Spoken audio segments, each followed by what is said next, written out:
그래서 이 신바람만 자극해주면, 그러면 한국 사람들은 저절로 된다, 그런 이야기입니다. 지난번 한국에서 월드컵 축구를 할 때 신바람이 나니까 몇십만 명이 모였다 흩어지는데도 쓰레기가 거의 남지 않았다는 것입니다. 그리고 모두가 밤새 응원하고 자기 돈으로 경기장을 찾아다니면서 신나서 응원을 했습니다. 그런데 신바람이 빠져버리면 한국 사람들은 더 이상 아무것도 할 수 없다. 그런데 이 신바람이라고 하는 게 바로 감정적인 영역입니다. 21세기를 이끌어가는 지도자들 자질 중에 EQ라고 하는 것을 얘기하는 사람이 많이 있습니다. 한때는 머리 좋은 사람들, IQ를 많이 높게 가진 사람들이 세상을 지배했습니다. 그런데 21세기는 IQ보다는 EQ, 감정지수를 많이 이야기를 합니다. 예수님의 제자 가운데 감정적으로 제일 앞서가는 사람이 베드로였습니다. 예수님과 제일 사건이 많았습니다. 감정이 제일 풍부한 사람이었습니다. 예수님이 잡힐 때 앞장서서 칼을 들고 예수님을 맞고 감정적으로 대응을 한 사람이 바로 베드로입니다. 그리고 그보다도 몇 시간 전에는 예수님을 절대로 부인하지 않겠다고 감정적으로 결단했던 사람도 베드로입니다. 오늘 본문에 보면은요, 다른 사람들은 배에서 내릴 생각을 못 합니다. 감히 그런 생각을 할 수가 없습니다. 이미 머리로 판단이 끝났어요. 어떻게 사람이 무리를 걸어? 그런데 도저히 엄두도 못 내는 그 일을 베드로는 감정이 복받쳐 오릅니다. 만약에 당신이 예수님이라면 나를 걸어오게 해주십시오. 때때로 믿음은요, 지식보다는 행동으로 더 많이 배웁니다. 무리를 걷는다고 하는 것은 도저히 머리로서는 상상할 수가 없는 겁니다. 제가 중학교 1학년 때 이 말씀을 읽고 한번 걸어봤어요. 빠져서 교복이 위에서부터 아래까지 쫄딱 젖었습니다. 그런데 마음속에 그런 생각은 들었어요. 한번 트라이는 해봤지 않니? 여러분, 우리 머리가 얼마나 신앙생활에 방해가 되는지 제자 가룟 유다를 보면 알 수가 있습니다. 나머지 11 제자들은 갈릴리 출신입니다. 어촌 출신입니다. 그래서 공부할 만큼 하지도 못했고 가정 배경들도 좋지 않았습니다. 그런데 가룟 유다는 다리옷이라고 하는 좋은 동네 출신이었습니다. 강남 8학군에서 성장한 사람입니다. 다른 사람은 계산이 느려서 도저히 할 수 없는 재정 업무를 3년 동안 돌봤습니다. 그리고 예수님의 제자들의 그 모든 재정을 돌보는데 공금을 유용했습니다. 자기가 쓰고 싶은 대로 썼습니다. 그런데 너무나 완벽하게 처리했기 때문에 3년 동안 가룟 유다가 돈을 썼는지 안 썼는지도 모를 정도였습니다. 그런데 그렇게 좋은 머리 가진 그 사람이 그 머리 가지고 한 일이 예수님을 팔았던 거예요. 그런데 29절에 보면은 베드로는요, 예수님이 물리를 걸어오라고 이야기하니까 그 말에 주저함 없이 그대로 물리로 뛰어내립니다. 배라고 하는 것은 베드로의 평생 직업이었어요. 베드로는 이제까지 자기 발로 배에서 물 위로 내려본 적이 없어요. 배는 베드로의 모든 눈물과 한숨과 기쁨과 슬픔, 인생의 모든 것이 들어있었습니다. 배에서 인생을 시작했고 배에서 울면서 밤을 지새운 적도 있고 배에서 자기의 미래의 희망을 키웠습니다. 배는 베드로에게 인생 자체였고 누구보다 배를 사랑한 사람이 바로 어부 베드로입니다. 그런데 예수님의 말씀은 그렇게 의지하는 배에서 지금 내리라는 거예요. 어부에게 배에서 내리라는 거예요. 예수님의 말씀은 지금까지 내가 의지하고 내 생명을 보장해주는 배, somebody, something, 그것으로부터 벗어나야 하나님의 능력을 체험한다는 뜻입니다. 하나님은 베드로가 그렇게, 예수님은 베드로가 그렇게 하기를 원했어요. 너를 보장하고 너를 이제까지 살게 하고 너를 이제까지 붙들어줬던 배라고 하는 환경으로부터 내려오라는 거예요. 누가 만들어낸 얘기가 맞는데 그랜드 캐니언에서 어떤 분이 가장자리에서 구경을 하다가 발을 헛디뎌서 아래로 떨어지다가 다행히 큰 나무 하나를 걸쳐서 거기에 목숨을 부지했다는 얘기입니다. 그런데 그는 예수 믿는 사람이었대요. 아무도 없는 그곳에서 예수님께 기도했답니다. 예수님, 나를 좀 도와주십시오. 잠시 후에 드디어 예수님이 나타났대요. 그리고 예수님께서 애원을 하고 기도하는 그에게 이렇게 얘기합니다. 내가 나를 믿으면 손을 놓아라. 내가 잡아주마. 그런데 이 사람이 손을 놓으려고 아래를 쳐다보니까 절벽 아래가 천개 낭떠러지예요. 잘못 떨어지면 죽겠어요. 잘 떨어져도 죽지만. 한참을 생각하다가 그는 다시 소리를 질렀답니다. 거기 예수님 말고 다른 사람 없습니까?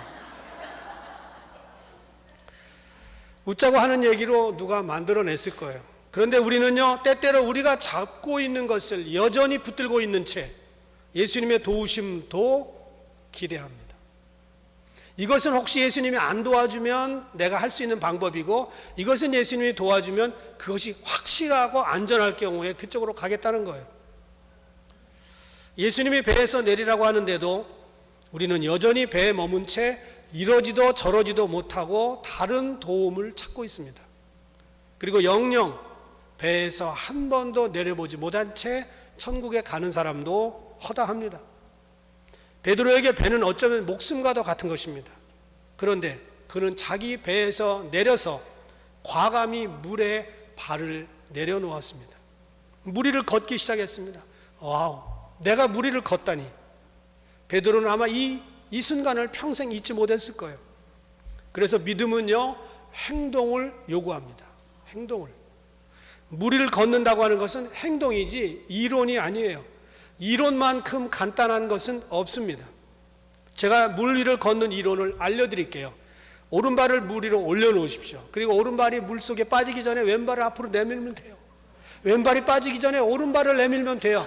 이것만 반복하면 물 위를 걷는 것은 세상에서 가장 쉽습니다. 완벽한 이론입니다.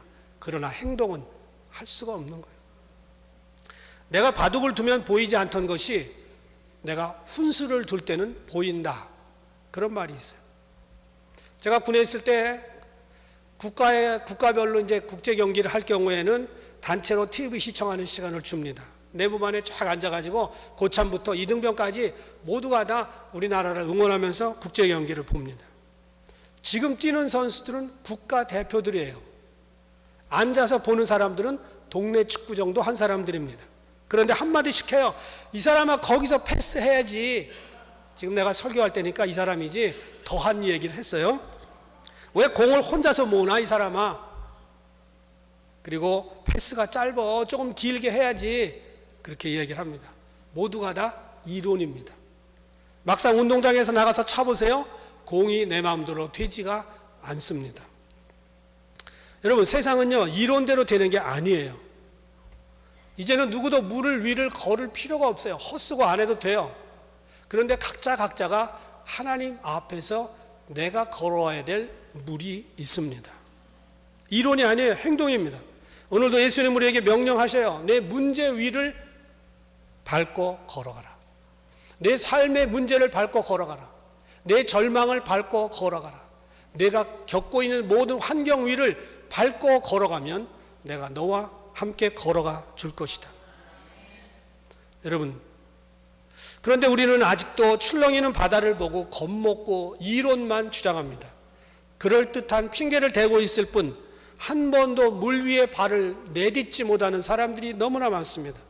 이런 신앙생활은 대부분 발전이 없습니다. 기적을 체험할 수가 없습니다. 그러나 순종하고 행동을 하는 순간 내가 예상치 못한 일들이 벌어집니다. 물론 물에 빠졌어요. 그런데 베드로는 물에서 예수님에게 건짐받고 배에 올라온 순간 온몸은 물에 젖었지만 마음은 깊은 감동으로 젖었습니다. 내가 무리를 걸었었다. 이 땅에 무리를 걸었었던 사람은 예수님과 나 둘뿐이야. 그랬을 겁니다. 그런데 31절에 예수님은 베드로를 꾸중하십니다. 무리를 걷다가 물에 빠진 그에게 말하는 거예요. 내가 왜 믿음이 적었냐? 믿음이 작은 자여 왜 의심하였느냐? 세상에 파도와 믿음이 무슨 상관이 있다고 그러는 거예요. 지금 파도는 자연적인 현상이고 믿음은 영적인 일로 우리가 생각할 수가 있습니다. 그런데 예수님은 그 자연적인 현상을 만드신 하나님 그분입니다. 그래서 우리가 모든 인생에서 일어나는 자연적인 일, 직장의 일, 가정의 일, 이것은 전혀 영적인 것과 상관이 없는 것 같지만 믿음은 가장 현실적입니다. 예수님의 꾸짖음은 간단합니다. 믿음이 없다는 거예요. 예수님은 우리에게 이렇게 꾸짖잖아요. 왜 돈이 없었니? 왜 능력이 없었냐? 왜 공부를 못했냐? 왜 부모를 잘못 만났냐? 왜 시절을 잘못 만났냐? 이렇게 하시지 않습니다. 왜 믿음이 적었냐? 그걸 얘기하시는 거예요. 여러분, 저는 우리 교회가요, 학력이 없어도 상관없습니다. 속된 말로 가방끈이 긴 사람 적어도 상관없어요. 괜찮아요. 있으면 좋지만 없어도 괜찮아요. 돈이 없어도 걱정 안 합니다. 돈이 있으면 좋지만 없어도 문제가 되지 않아요. 우리 교회가 소위 세상에서 잘 나가는 유능한 사람, 유력한 사람들이 없어도 저는 크게 상관하지 않습니다. 있으면 좋아요. 그러나 없어도 괜찮습니다.